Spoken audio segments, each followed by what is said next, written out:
नमस्कार दोस्तों, आज हम आपके लिए भागवत गीता से कुछ ऐसी बातें लेकर आए हैं जिसे जानना और सबसे ज्यादा उसे समझना जरूरी है, क्योंकि हम जानते बहुत कुछ है पर उस पर कभी गौर नहीं करते। तो चलिए शुरू करते हैं आज का यह एपिसोड श्री कृष्ण के नाम के साथ। श्री कृष्ण भागवत गीता में कहते हैं, कोई भी काम अच्छा या बुरा सिर्फ उस काम को करने के पीछे के इरादे से निश्चित होता है। कोई भी काम अच्छा हो या बुरा वो केवल एक वजह से बनता है, और वो है उस काम को करने के पीछे आपका इरादा कैसा है। आप उस काम को करना क्यों चाहते हो? क्या आप उस काम को इसलिए कर रहे हैं जिससे आपका कोई स्वार्थ पूरा हो, या आप इसलिए कर रहे हैं कि किसी का भला हो जाए? काम भले ही एक हो, लेकिन उसका नतीजा इस बात पर निर्भर करता है कि आपका उद्देश्य सही है या बुरा है। महाभारत के युद्ध में पांडव भी युद्ध कर रहे थे और कौरव भी युद्ध कर रहे थे, लेकिन दोनों के उद्देश्य बिल्कुल विपरीत थे। पांडव अपने धर्म के लिए युद्ध कर रहे थे और कौरव अधर्म के लिए युद्ध कर रहे थे। दोनों एक ही मैदान में थे और दोनों ही अपनी पूरी ताकत के साथ एक दूसरे से लड़ रहे थे, लेकिन दोनों का काम एक होने के बाद भी और मेहनत भी एक होने के बाद भी कौरव हार गए और पांडव जीत गए। इसके पीछे का एक ही कारण था, और वो है उनके काम को करने के पीछे का इरादा। एक का इरादा सही और एक का गलत था। भागवत गीता में श्री कृष्ण कहते हैं, इंसानियत के सिवाय इस दुनिया में कुछ भी नहीं रहता है। इंसान जब पैदा होता है नंगा आता है, जब वो मरता है ऐसे ही जला दिया जाता है, उसके साथ कुछ भी नहीं जाता। जिंदगी में जो कुछ भी यहाँ आने पर मिला है वो आपको आने से पहले किसी और का था, और जब आप यहाँ से चले जाएंगे तो किसी और का हो जाएगा।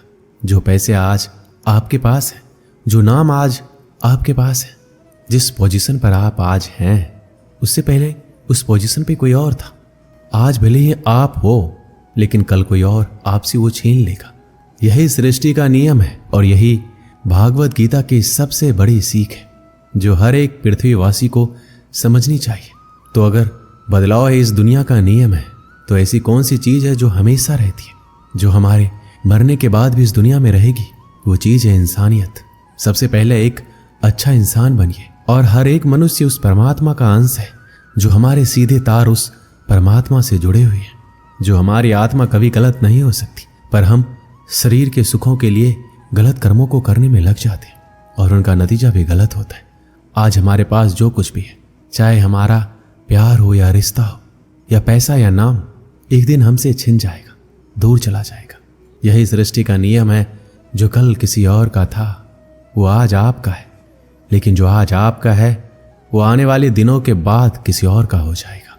श्रीमद् भागवत गीता में श्री कृष्ण कहते हैं, आप जैसा सोचते हो वैसा बन जाते हो। आज आप अपने जीवन में जो कुछ भी हो, केवल और केवल आपकी सोच की वजह से हो।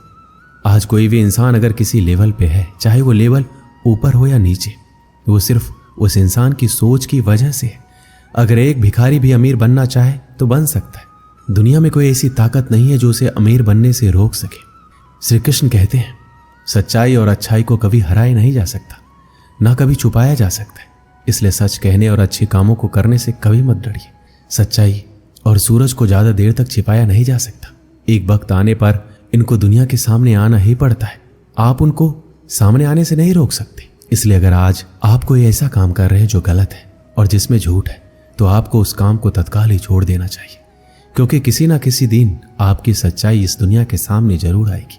हम सब अपने जीवन में बहुत सारे झूठ बोलते हैं, किसी के आरोप से बचने के लिए या फिर अपना फायदा देखने के लिए।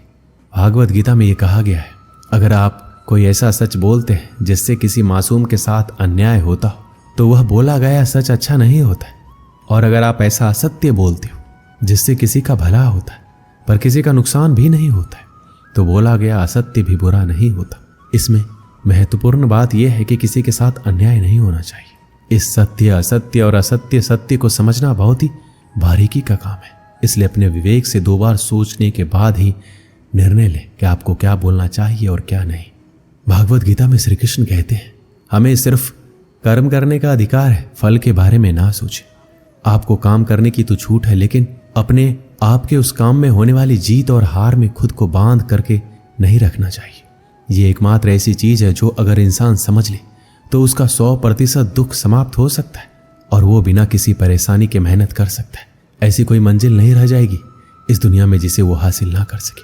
और सबसे शानदार बात तो ये होगी, सब कुछ प्राप्त करने के बाद उसे कभी घमंड नहीं होगा। आपको कभी भी किसी काम को करने का उद्देश्य ये नहीं होना चाहिए कि अगर इस काम को मैं अगर कर लूँगा तो मुझे ये फल प्राप्त हो जाएगा। अक्सर होता यह है कि हम मेहनत तो बहुत कर लेते हैं, लेकिन उस मेहनत से ज़्यादा हमारे मन में चिंता होती है, इच्छा होती है। हर वक्त हम ये सोचते हैं कि मैं इतना मेहनत तो कर रहा हूँ, मुझे सफलता क्यों नहीं मिलेगी, मुझे तो सफलता मिलनी ही चाहिए। हमारी आशाएं बढ़ जाती है जितनी हमारी मेहनत होनी चाहिए। लेकिन अगर आप सफल नहीं हो पाते तो आपको एक बार जरूर याद रखनी चाहिए कि अगर आप इस काम में सफल नहीं हुए तो कोई और इंसान तो इस काम में जरूर सफल हुआ होगा, क्योंकि उसने आपसे ज़्यादा मेहनत की होगी। लेकिन वो सफलता उसको ना मिलकर आपको मिल जाती है तो उसके साथ में कहीं ना कहीं अन्याय हो जाता है, क्योंकि उसने आपसे ज़्यादा मेहनत की है और उसके कर्म भी आपसे ज़्यादा संघर्षशील रहे हैं। जिस दिन आपका कर्म ज़्यादा संघर्षशील बन जाएगा उस दिन सफलता आपकी हो जाएगी। श्री कृष्ण कहते हैं, माफ करना महान व्यक्ति की निशानी है। इस दुनिया में सबसे हिम्मत वाले और सबसे ज़्यादा ताकत वाले वो इंसान होते हैं जो माफ करना जानते हैं। एक बार जरा सोच कर देखिए कि भगवान को कौन सी चीज भगवान बनाती है। श्री भागवत गीता में भगवान श्री कृष्ण जी कहते हैं, चाहे वो कितना भी पापी इंसान क्यों ना हो, लेकिन अगर वो अपने बुरे कर्मों को करना छोड़कर अच्छे कर्म करना शुरू कर दे तो उसको वो अपना लेते हैं। यानी कि भगवान इस पूरी सृष्टि के मालिक होकर भी इतने नेक दिल हैं और उनके दिल में सबके लिए जगह है और उनके लिए सब सामान है। माफ करना महान व्यक्ति की निशानी है और माफ वही कर सकता है जो सामने वाले के किसी न किसी नजरिए से बड़ा हो। किसी की गलती होने पर उस पर नाराज होना या उस पर गुस्सा होना बहुत आसान काम है और ये काम कोई भी इंसान कर सकता है, लेकिन हिम्मत वाले इंसान गलती करने वाले इंसान को माफ करके उसको एक और मौका दे सकते हैं। इस दुनिया में जब कोई इंसान कुछ महान कार्य करता है तो बाकी की दुनिया भी ठीक वैसे ही करती है। श्री कृष्ण ने महाभारत में कही थी कि हे अर्जुन, अगर तू लड़ाई नहीं करेगा तो हर कोई तुझे और तेरे वंश को गालियां देगा कि अर्जुन कितना कायर था, लेकिन अगर तू युद्ध करके जीत जाएगा तो इससे आगे आने वाली जो दुनिया होगी उसमें तू एक उदाहरण होगा। और उदाहरण ये होगा कि धर्म की अधर्म पर जीत हो सकती है। और अर्जुन, जो तू करेगा उसकी बहुत बड़ाई होगी और तेरी आने वाली पीढ़ियां भी तेरी तरह ही कर्म करेगी। भगवान श्री कृष्ण के वाक्य में एक और गहरा अर्थ छुपा हुआ है और वो है, अगर आप अपने जीवन में किसी ऐसे लेवल पर हो जिस लेवल पर जाना किसी समान इंसान के लिए आसान बात नहीं होती, तो आपको अपने हाई पोजीशन से इस दुनिया में ऐसे उदाहरण प्रस्तुत करने चाहिए जिनसे सब लोगों की भलाई हो और सबको एक ही रास्ता दिखे। श्री कृष्ण भगवत गीता में कहते हैं, इस दुनिया में कुछ भी असंभव नहीं है। हमें ऐसा लगता है कि अपने मन को गुलाम बनाना मुश्किल है, लेकिन भागवत गीता में कहा गया है कि इस दुनिया में कुछ भी असंभव नहीं है। हम अपने दिमाग को, अपने विचारों को, खुद को वश में कर सकते हैं, बशर्ते अगर हम ऐसा करना चाहें और अगर इसका अभ्यास करें तो संभव है।